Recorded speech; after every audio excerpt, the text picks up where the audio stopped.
Hello and welcome to yet another thought-provoking episode of The Beam. Today we're going to be looking at the future of technology and startups in Nigeria, especially within the era of artificial intelligence. Very soon we're going to be exploring all the possibilities for those who are looking to start up and for those who are already on the journey when it comes to technology here in Nigeria within the era of artificial intelligence. We're going to see what are the possibilities, what are the options, what are the things that you can do. Those are the things we're going to be discussing today. But before we get into that discussion, let us take it to a spotlight for just a few minutes, and when we return, we'll dive deep into this very important discussion. Don't go away. Stay with us. The program is all about imparting knowledge to youths. There are a lot of our youths that don't even have work doing. Some are graduates, some are, in short, they don't have anything doing. So it is our own zeal. Since training is inside our mandate, we came up with so many programs so that we can train the youth, we can train the retirees in order for them to be self-employed, and the retirees for them to be able to gain little things to take care of their family with. When we did our Expo 2023, we promised about 2,000 youth on CNG. Presently, we have trained about 400 youths on conversion of motor that uses petrol to CNG, and then generator that uses petrol and diesel to CNG. 400 youths. So we will keep on training youths until when we fulfill our promise. All right, welcome back. Our focus today, again, like I said earlier on, is that we're focusing on the future of technology and startups here in Nigeria within the era, of artificial intelligence. I am being joined right now by a Japanese-trained technology entrepreneur who currently serves as the executive director of Startup Abuja. As a convener of the Startup Abuja conference, he champions growth of technology and startups in the Federal Capital Territory. I'm talking about none other than Mr. Chigozie Ezugu. Mr. Chigozie Ezugu, you're welcome to the program today. Thank you for having me. All right. It's a very crucial issue, but it's one that we can smile about. At least it's not the hardship in the country right now, because it talks about possibilities. Exactly. And so let's get right into the possibilities. What really is the future of technology in Nigeria? In fact, perhaps you might start off by where are we and what are the possibilities for the future of technology in Nigeria? Thank you very much. I will actually say that the future of technology in Nigeria is very bright. Nigeria is currently adopting, most enterprises in Nigeria are currently adopting. In fact, according to these recent statistics we have seen, 74% of all enterprises in Nigeria are experimenting with AI and increasingly reassessing the options in terms of technology. Say that again. 74% of the businesses in Nigeria, yes, are experimenting with artificial intelligence, not just technology, artificial intelligence. Yes. And the leading sectors, when you look at the area, is education, fintech, health tech, agriculture. That is even surprising because you would think that agricultural enterprises are not really exploring fintech, but AI, but they are really doing that. And what are the drivers of this push? It is the youthful population. Nigeria have 70% of young people in terms of all the population of persons in Nigeria. According to the National Communication Commission, most of that is NCC, more than 104 million persons in Nigeria use the internet. That is huge. That is more than many countries. When you put up some countries in Africa, that is more than the population of other countries in Africa. And that is what is driving the serious penetration of technology and AI in Nigeria. So when you look at, the government policies, the government have really done well in terms of the skill gap, trying to bridge the skill gap, the TMTT program, the Nigerian Startup Act, and when you see the Digital Economy Act that is currently ongoing. So you see that there are a lot of drivers of this push, and it is yielding positive results. Yes, I can say that with all indication. Okay, so seeing where we are, I want you to go straight into the future. What do you envision And how maybe in a few years, what do you envision that Nigerians would have already been doing with technology for Nigeria? What do you envision would have really started to play out? Of course, we're experimenting with different things. The question becomes, what would we have achieved technology-wise? What do you think we can attain technology-wise? Looking at all the things you have said is in place, what can we achieve? The GDP will grow. That is what one thing we know for sure. According to McKinsey, more than at least in the next by 2030, at least $15 billion will be added to the Nigerian GDP by the digital economy sector. More than 50 million jobs will be created by the revolution in AI. And Nigerians are keying up into the sector. Take for instance, if you see, many of the Nigerian young persons currently are taking 1 or 2 courses related to AI. And these courses are going to translate into skills, and these skills are going to be driven by, are going to provide a lot of opportunity for jobs. And we are seeing a lot of Nigerians taking up international jobs, staying right here in Nigeria, not even just traveling abroad. So these are the things that we are seeing. There will be a lot of jobs, there will be a lot of opportunities, there will be GDP growth. It will drastically reduce insecurity. A lot of state governments are actually deploying CCTV cameras with a little bit of AI to monitor the security situation of their states. And that is a good thing that we are seeing. And it is reducing crime rates, reducing unemployment, it provides jobs. So I believe that's not just my belief, actually. I am seeing statistics that is pointing to the direction that we are witnessing a revolution in terms of the young people embracing technology, and it translates to jobs, and it translates to employment, and translates to the GDP growing. Okay. And, yeah. So before you, take it further, let's compare. You were trained in Japan. Yes, yes. You have a very good background there when it comes to Japan. Yes, yes. This is where Japan is technology-wise. Yes, yes. Where are we in comparison to where Japan is, and what can be done to speed us up as to get to that point? Wow, that is a good one. So yeah, I know that presently robots serve tea and serve you breakfast in Japan, exactly. But we are not doing bad too when you look at it. Currently, you can go online and request for your passport, international passport, online. You do it. This thing was not happening 5 years ago. You can go on. In fact, I was in Lagos just this weekend, and you could see that many of the things happening. If you break traffic lights, you can actually get SMS instantly. Oh, wow! Yes, beautiful. Yes, yeah. The taxi driver was telling me, I was not driving myself, but telling me that he cannot break the traffic rule because he can easily get SMS and get fined for that. So it means there are cameras that are watching when he breaks, and that somebody is imputing that. Yes. So you can request your passport online, which easily you can get it in at the comfort of your home. You can apply for a lot of things. A lot of universities no longer send kids to come and request for their transcript at home. And it has reduced the accidents on the road. It has reduced the paper carrying wastages we see in the system. So we are getting there. There are a lot of positive initiatives. If you see the number of persons trained on the 3MTT program, you will be marveled. And they are getting internship instantly. The UNDP have stepped in to support the programs. A lot of international organizations have stepped in. So many private enterprises are also keying into the process. So are you saying that in your assessment, the technology sector in Nigeria right now is not doing badly at all? At all. Yes, it's not doing badly. We have a lot of course, there is room for improvement. Definitely. There is a lot of things we need to put in place to continue the growth we are seeing now. But I can assure you, based on the situation we are seeing on the ground, that we are not doing bad at all. All right, now let's take it further. The discussion has to go further because we're talking about technology, startups, and and their future within the era. So let's bring in. You just said that over 74%, if I'm not mistaken, are already experimenting with artificial intelligence. That's the businesses. Yes. Now let's take it to the startups. What is the future for the startups in this era we're talking about, in the AI era? What really is the future of the startups? Many people are saying that many startups are dying.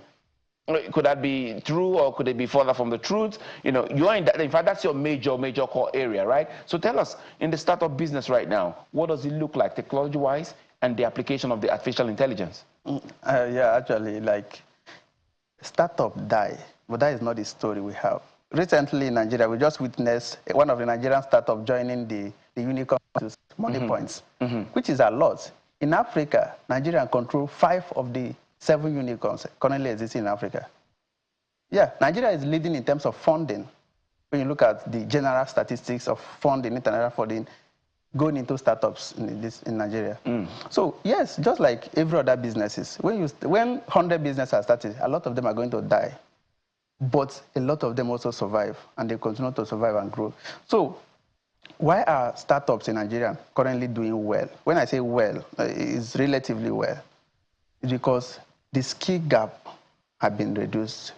Before, we don't used to have a lot of persons that can do a lot. But presently, we have a lot of persons that can do... That are very skilled. Very, very skilled, and they are really supporting the startups we have in Nigeria. Before now, you could see so many startups not even being able to migrate to cloud. But you can see that many international cloud computing companies are in Nigeria presently. Yes, opening office. AWS is in Nigeria, Microsoft is in Nigeria, a lot of other companies are in Nigeria. In fact, even the indigenous Nigeria companies are also improving. You can see Galaxy Backbone improving their efficiency and their operation. That is a lot of job they are doing there. So what does that tell you? We are not where we are going, but we are building capacities on all fronts. Skill gap, infrastructure, policy-wise. People will not know the level of impact the digital training that is going on in Nigeria is going to have until when you want to hire somebody. I want to hire cloud computing engineer. You see the person right available. You don't used to have that before. So we are not where we are. The startups are not where they are, but they are also improving. Yeah, there are a lot of also other opportunities. Some banks are also beginning to listen to startups. Yeah, some businesses, some banks already made it a policy that so far you have a business and there is a cash flow, you can get a loan. I've seen that many of the startups that are under our mentorship, they have received loan. So it is improving. The situation is not like go and bring collateral, go and bring your mother's family history, go and bring your mother's maiden name, everything. It's not like that anymore. Things are improving. But that doesn't mean that we are where we want to be. There is still a lot of things that we want to do. Okay, so again, it still comes back to what needs to be fixed. In your opinion, what needs to be fixed when it comes to the startups in Nigeria? And what are the extra things you want to see when it comes to startups in Nigeria? What do you want to see them do? How much further do you want to see them diversify? Where do you want to see them go? Good. So you can look at it from the policy side. The government needs to continue to improve on the policy. Yes, that we achieve success doesn't mean that we should rest. There should be continuous innovation on the policies we have. If, for instance, we are seeing the training that is going on, can we look at it again and improve on it? There are a lot of persons that still need to be covered. Can we decentralize it further, even to the local governments? Let this training go down to the local government and let everybody have the opportunity, not competitive application. As far as you are willing to learn, let there be the opportunity for you to learn. Yes. As far as you have money, as far as you have startup, let there be a little bit of fun for you to start and take up your startup, yes. Not that these discussions are already ongoing, but we need to start to see actions. Yes, there is an action going on, but we need to see more. And that is the only way we can be competitive, because other countries are not slowing down as well. So if you look at it from the policy-wise, we need to see more opportunities for startups. We need to see more opportunity for young people that are doing anything that is relevant to the economy. And we need to see banks willing to lend. Yes, 10 million down should not be a problem for most of the Nigerian banks to give based on your credit history, not just when you have collateral. Yes, a lot of banks have already started to embrace this, but we need other banks to key into it. Then when you look at the private sector, it's not every time that a Nigerian big company will just go abroad to shop for opportunities for company to come and deliver projects for them. Use indigenous Nigerian companies to execute your programs. We are seeing a lot of road construction companies, overseas company consulting. That is good.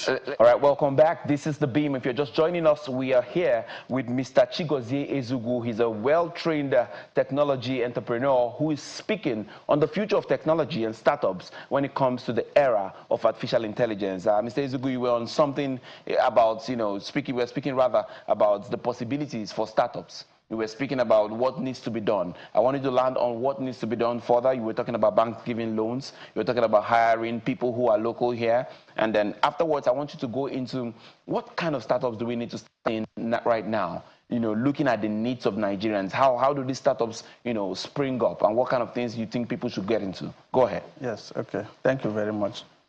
I believe that almost all areas of startup are very important. But looking at the Nigerian economy now, you will see that there are areas that are very, very important. Agriculture is one. We have not scratched the surface. There need to be a lot of startups, a lot of young people starting agri-tech startup because the money is there and the grants are there too. If you have agri-tech startup that is relatively doing well, you could see grants in dollars, actually. So it's a good area. Health tech, most of the primary health care centers in Nigeria are not even connected to anything. Yes, the government is doing a lot, but we need a lot of young people to key into this sector, start up a business around the area and build the value chain. You could, in fact, as we are sitting here, you would imagine that the opportunity in fintechs are gone. No, the surface is not even scratched yet because the financial inclusion drive of the federal government is not achieved yet. Until that is achieved, there is still much opportunity in the fintech sector. Not to talk about education. All the skill gap we are seeing is because the startups have not covered the gap. Yes. If the gaps are But they would ask you, where do we get funding? You cannot get funding unless you start. That is how it works. Nobody will come to your house and give you money. You will have to have a business. You have to have your documentation, registration, everything done, and be legal, be professionally presented. Before, yes, people can start. Yes, when you have an idea, you can start. Like I know a lot of programs that support even people who don't have the registered business. But it is better for you to follow it the legal way. Register your business, the process, and get your bank accounts, get your TIN numbers, and everything is set. And then you can start building. By the time you have your product, your MVP, by the time you have your basic product, you can start showcasing to everybody. People can start buying. The miracle of most startups starts with when you have the business revenue, when your business can sell. People buy, not just when you're only looking for grants and loans. When you can sell, that is the miracle. So then you're saying that people who are going into the startups must look at what they can package as real products that can be bought. Exactly. Yes, it is when even banks will say, want to see your credit history. Let us see your transaction over the last 3 months. Yes, with that you can get loan. But when you don't have any transaction history, it will be difficult for you. So my message is simple. Businesses, young people that are trying to start, let them start and have a product. No matter how small, no matter how simple, no matter how unfinished the product is. That is the starting point for any startup. All right. I think I will just ask one more question, perhaps. Artificial intelligence proper. Yes. What would you like to see startups do with artificial intelligence? What would you like to see the average Nigerian do with artificial intelligence when it comes to businesses, when it comes to those in the tech spaces? What's maybe now and something that can project into the future? What really, in your own opinion, what do you need when it comes to artificial intelligence that you're not seeing right now? Maybe in just 1 minute. Oh, actually, I'm not seeing an end. When I'm looking at the artificial intelligence sector, I'm not seeing an end. There is limitless possibility. The Nigerian startup sector should be bold about it. Yeah, think beyond the immediate. There are a lot of things that AI is going to change forever, and there is no going back. So if you are building, think about the infinite possibilities. You can actually use artificial intelligence to control any sector. A lot of big organizations are going to be displaced if they are not investing or researching or planning post-AI. And the startups are going to be the ones to displace them. For the ones that are not innovating, a lot of good companies, big companies, are already building on this sector as well. So they are not sleeping. Of course. Because they know the importance of this. They are spending a lot of money on R&D, and it is yielding results. So, but that is where you can see even on the global stage, you can see how NVIDIA is displacing or becoming the world's most valuable company. That can happen here. All right. Yes. All right. And that is what we want to see. All right. I want to thank you, Mr. Chigozie Ezugu, for your insights and for sharing the kind of impactful work you've been doing. I'm hoping you guys get more funding. I'm hoping you guys get pushed further to do better work for Nigeria. Thank you very much. All right. Thank you. All right, friends. That's where we're going to wrap up this episode of The Beam. I hope you understand that the conversation continues It means that there's so much we can do with artificial intelligence. It means that everybody doesn't need to be afraid of starting up something new using technology in Nigeria to change Nigeria. I'm Sonas Nathaniel, and we're going to be leaving you with our own top 5 videos of the week. But as usual, before I go on the beam, I say to you, stay curious, stay informed, and God bless Nigeria. See you next time.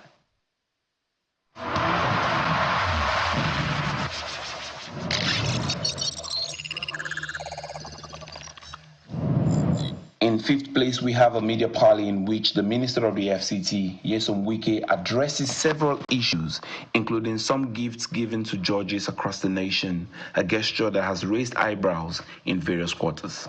I did not only do that for judges, also for Rivers State judges and justices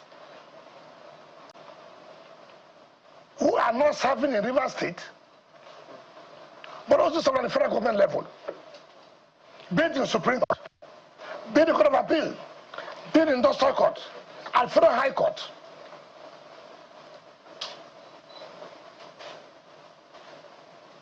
Nobody said, I did that to buy judges.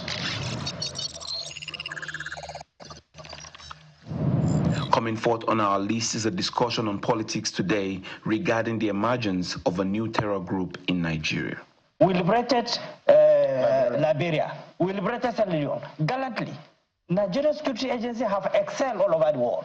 Nobody can convince me and tell me that we don't have what it takes in terms of capacity and intelligence to deal with this kind of situation. Taking the third spot on our list is an assurance by the army that the terror group known as Lakurawa is not new. However, the army says that it will contain all their excesses in a very short while. From the information I am getting, they are establishing large camps and show not only that they have heavy weapons, they also have drones. And they are surveilling villages and even military formations with their drones. And I think we should take them very seriously. They are potentially going to be a very serious security threat in a region that is already devastated by bandits' violence.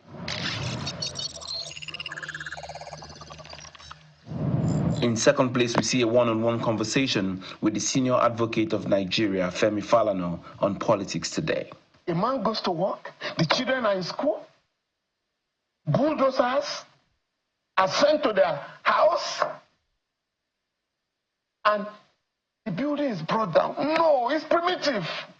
He said they gave them, and it's alien. Notices. It's alien to the Urban and Regional Planning Act applicable in the FCT. The minister cannot, under the law, order the demolition of a house.